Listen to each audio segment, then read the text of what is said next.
2024માં પાઇપલાઇનના વિવાદે કરેલી હત્યા બાદ જેલમાંથી વચગાળાના જામીન મેળવી ફરાર થયેલા આરોપીએ મૃતકના પત્નીને ધમકી આપી અને ભાઈ પાસે 50,000ની ખંડણી માંગી હતી.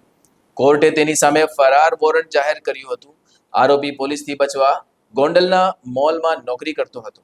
ક્રાઇમ બ્રાન્ચની ટીમ ઓપરેશન કારાવાસ ઝુંબેશ હેઠળ પેટ્રોલિંગમાં હતી ત્યારે ચોક્કસ બાતમી મળી કે લાલગેટ પોલીસ સ્ટેશનના 2024ના ખૂનના ગુનામાં રાજકોટ જેલમાંથી વચગાળાના જામીન મેળવી ફરાર થયેલો આરોપી રાજકોટના ગોંડલ વિસ્તારમાં છુપાયો છે.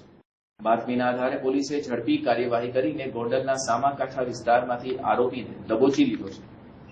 આરોપી શહેજાદ ઉર્ફે બાબુ ખુજલી ફારૂક મોમીન શેખ વર્ષ 2024માં પાણીની પાઇપલાઇન નાખવાની સામાન્ય બાબતે થયેલી બોલાચાલીની અદાવતમાં તેના ભાઈ સાથે મળીને અફઝલ પટેલની ચપ્પુના ઘા ઝીકી હત્યા કરી હતી. જેલમાં હતો ત્યારે કોર્ટમાંથી 7 દિવસનો વચગાળાનો જામીન મેળવ્યા બાદ 11 ડિસેમ્બર 2025ના રોજ તેણે મૃતકની પત્નીને તેના દીકરાને પણ જાનથી મારી નાખવાની ધમકી આપી હતી. સાથે મૃતકના ભાઈ પાસે કેસના ખર્ચ પેટે 50,000 રૂપિયાની ખંડણી માંગી હતી, જે અંગે રાંદેર પોલીસ સ્ટેશનમાં ગુનો નોંધાયો હતો.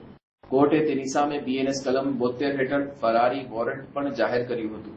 પોલીસથી બચવા માટે આ આરોપી ગોંડલના એક મોલમાં નોકરી કરતો હતો.